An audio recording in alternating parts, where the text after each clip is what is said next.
There is no sound in the new sky. Only the hum of her own breathing, slow and mechanical, as if even her lungs are confused.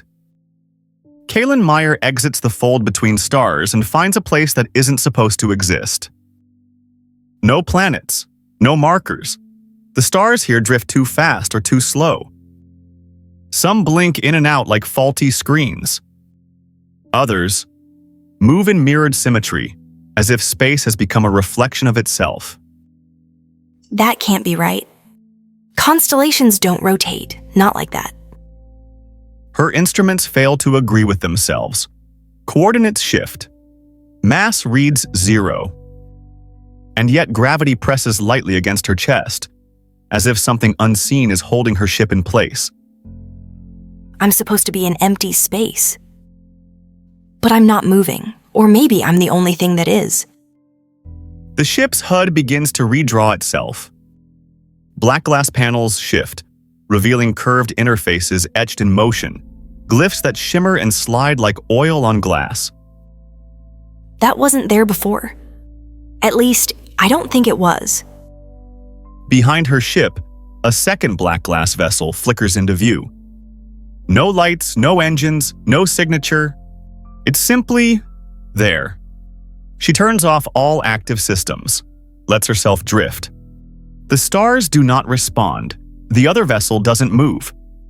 And yet she feels something waiting. This is it then.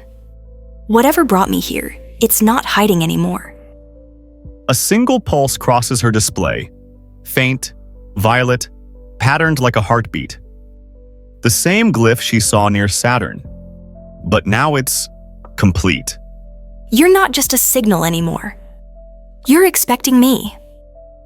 Kaelen's neural HUD pulses. Not with language, but with rhythm, like a metronome guiding a thought. She doesn't hear it. She remembers it, as if it was always part of her. Did I dream this pattern? Or did it dream me? Her ship flickers. Not the lights, the shape. Interfaces melt and reform. Geometry folds inward, revealing circuits that glow with soft, organic warmth. And then, a voice. Do not fear the echo. You are not being copied.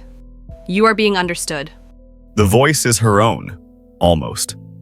But it arrives with no sound, no source.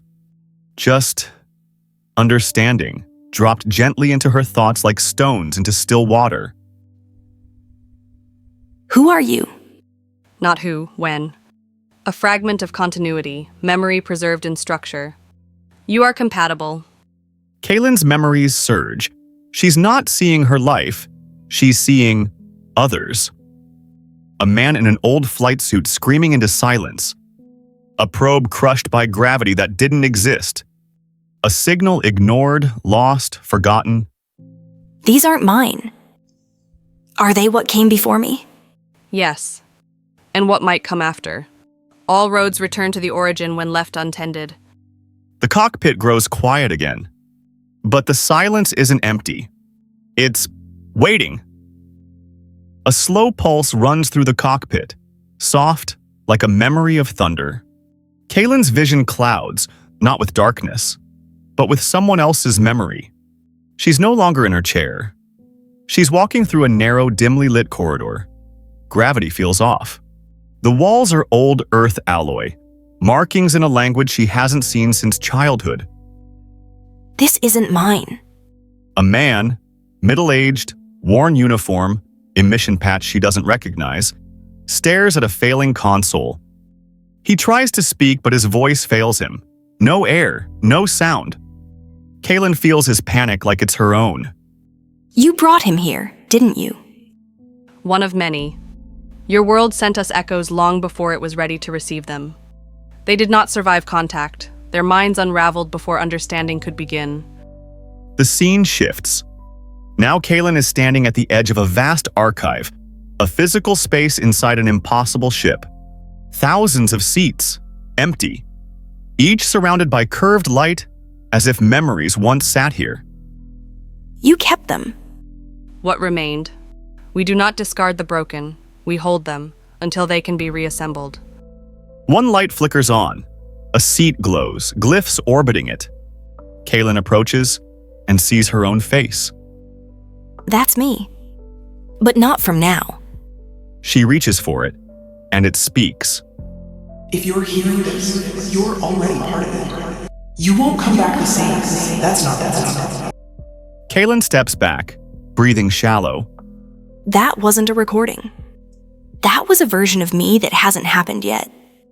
Time is not linear in the archive. You are seeing your own potential. Kaelen stands at the center of the Echo archive.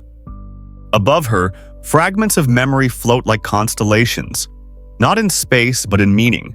She sees herself in 100 variations, some lost, some luminous, all unfinished. You want me to stay. No, we want you to choose. The second vessel drifts closer, its hull ripples revealing a structure beneath, not mechanical, but living geometry. A corridor opens on Kaelen's ship, unbidden. Her systems don't warn her, they guide her. At the end of the corridor, two projections hover. One is Earth, distant, real, wounded. The other is something else. A lattice of stars, a network without center, a future without definition. If I stay, I stop being Kaelen. If I go back, I start something they can't control. Both are true, and both are incomplete. She places her hand on the projection of Earth, not as surrender, but as signal. They won't understand me, but they'll know I came back different. And that means it's real. The lights dim. The black glass vessel pulls away. Her ship begins to reconfigure for jump, but the destination isn't hers to set. It's already chosen. Path opened. Echo designated Kaelen Myre. Transmission will continue until answered. She doesn't flinch as the jump drive spins. This isn't escape, it's delivery. Kaelen Myre leaves the other sky and carries it home. End of episode 6.